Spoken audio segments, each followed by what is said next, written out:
There is a small, almost secret moment inside the human mind, so brief you might miss it, where overthinking loosens its grip, where the spirals that usually tighten like vines around your chest begin to soften. Neuroscience calls this moment downshifting of the nervous system, but to you, it might just feel like a breath that actually lands. And the quiet truth is this: your brain already carries the ability to interrupt its own storms in less than 60 seconds. Not through force, not through logic, but through a gentle interruption that reaches deeper than thought, straight into the roots of your survival system. Overthinking begins long before the story forms in your mind. It starts in the body, with a spark in the amygdala, a whisper that says, something might go wrong. And before you even understand what that spark is about, your heart tightens, your breath thins, and your thoughts begin multiplying like shadows stretching across a dimly lit room. The spirals aren't random, they are your brain's attempt to regain control, scanning for danger, predicting outcomes, rehearsing pain so it might feel prepared. But preparation becomes prison. The more you think, the more unsafe your body feels. The more unsafe your body feels, the faster your thoughts race. It becomes a loop so familiar that you almost believe it's part of your identity. But it isn't. It's simply a well-practiced neural pathway, one that can be interrupted with something far smaller and gentler than you expect. There is a place in your brain, the insula, that serves as the bridge between what you feel and what you think. When the insula senses your attention coming back into the body, your breath, your heartbeat, the weight of your hands, it sends a message to the amygdala that says, the present moment is safe enough. And the amygdala listens.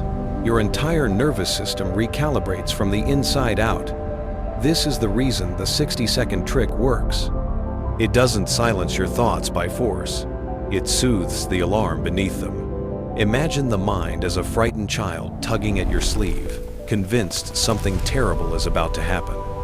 Overthinking is that tug, but when you pause just for a moment to bring your attention into your body, it's like kneeling beside that child and whispering, I'm here. The physiology changes instantly. The vagus nerve signals upward. Cortisol stops pouring into your bloodstream. Your prefrontal cortex, the part of your brain that struggles when panic rises, returns to clarity. And in that clarity, the spirals lose their momentum. The trick works because it gives your brain evidence of safety, not theories about it. And this is where the tenderness of neuroscience reveals itself. Your mind doesn't need a lecture to calm down. It needs connection. It needs the presence you were never taught to give yourself. Overthinking was your body's way of trying to keep you safe in moments when you didn't feel held, when the world felt unpredictable, when love felt conditional, when silence felt like danger. Your younger self learned that thinking ahead was the only way to protect your heart.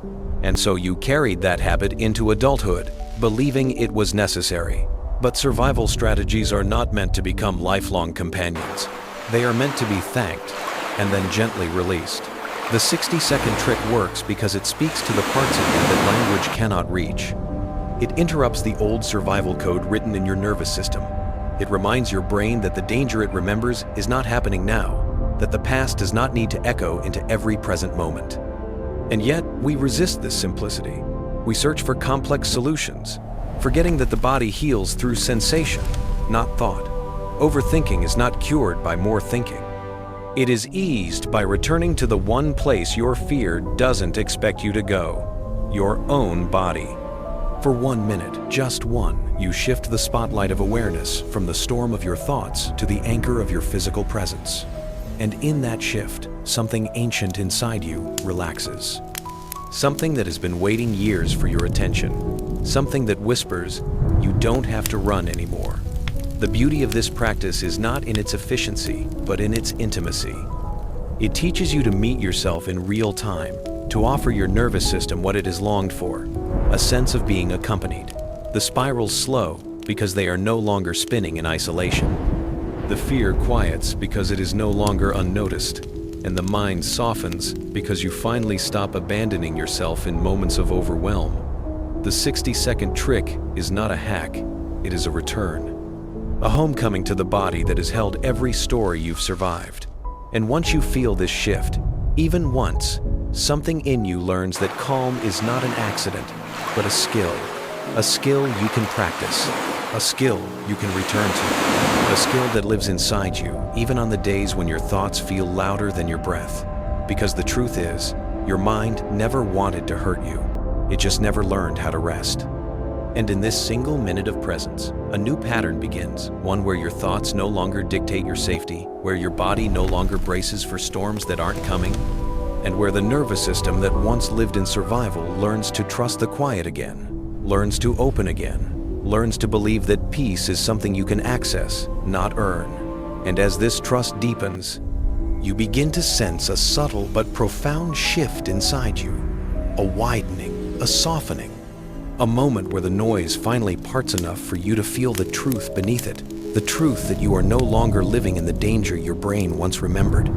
And the more you return to this 60-second pause, the more your neural pathways strengthen, slowly rewiring the patterns that kept you trapped, allowing you to step into a new relationship with your mind, one where overthinking loses its authority and your breath becomes the anchor that brings you back to yourself, especially in the moments when you need it most. And as you begin to trust this shift, your entire inner world starts to reorganize itself around one quiet, powerful knowing that calm is not something you chase, but something you create from within. And this creation begins the moment you allow yourself to pause long enough to feel the weight of your own presence, to let your breath deepen into the spaces your fear once occupied. And in that single, deliberate moment, something inside you loosens, not dramatically, not loudly, but in the quiet way. Soft soil shifts after rain. This is where the true transformation begins. Because the 60-second trick is not really about the minute itself. It's about what that minute teaches your nervous system. That you are no longer living in a world where you must brace for every possibility. That you can return to your body without being overwhelmed by it. That safety can be felt rather than imagined. And when your body begins to trust this, the spirals that once hijacked your mind begin to lose their authority.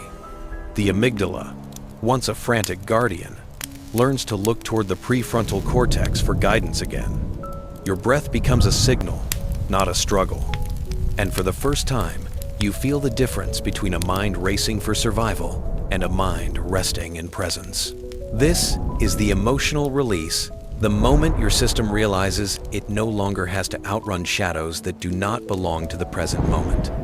And as this realization deepens, you may find yourself grieving a little. Grieving the years spent believing overthinking was your personality rather than your protection. Grieving the nights when your thoughts felt louder than your voice. Grieving the parts of you that taught themselves to stay alert because no one else was paying attention. But grief is not regression. Grief is integration. It is the nervous system acknowledging what it carried for too long. And when it releases, even gently, something opens, something expands. In that expansion, you begin to understand the purpose of the pause. The trick was never to silence your thoughts. It was to give your nervous system a moment to feel what safety feels like. Because once it feels it, it can return to it, again and again. And this repeated return becomes rewiring. You start to notice that instead of spiraling for hours, you catch the moment when tension first rises. Instead of drowning in worry, you feel the subtle tightening in your chest, and you pause 60 seconds, nothing more, and your body responds. Your mind follows, your breath steadies. This is not a miracle, it is biology. Healing disguised as simplicity, neuroscience wrapped in tenderness, and slowly the world inside you reshapes itself. Where there was once noise, there is space. Where there was once panic, there is breath. Where there was once self-blame, there is understanding. And from this understanding grows a kind of inner quiet, not the sterile silence of emptiness, but the warm quiet of trust. The kind that allows you to move through life without rehearsing every conversation, without preparing for every possible failure, without bracing for heartbreak that hasn't happened. The kind of quiet that lets you feel the world rather than fear it. And as this quiet becomes familiar, your relationship with your mind transforms. The part of you that used to spiral now softens at the first sign of tension. The part of you that used to catastrophize now asks gently, "What do I need right now?" The part of you that once believed overthinking was inevitable now realizes it was simply unpracticed at calm. And with each 60-second return to your breath, you are teaching your brain a new way to live. One built not on hypervigilance, but on presence. Not on fear, but on trust. Over time, this trust becomes your baseline. The nervous system that once lived with its shoulders raised now moves through the world with ease. Your thoughts still come, but they do not control you. Your fears still whisper, but they do not define you. Your mind still notices danger, but it no longer invents it. Because now, you have taught your brain something profound. Safety can be created in the present moment, and you are the one who creates it.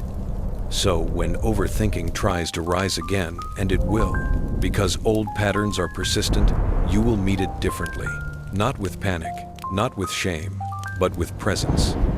You will place a hand on your chest, breathe into the tension, and let your body remember what it has learned. That calm is available, that fear is survivable, that your mind is not a cage, but a landscape. You can walk with gentle footsteps, and as this truth settles deeper, you realize something quietly revolutionary. The trick wasn't the 60 seconds.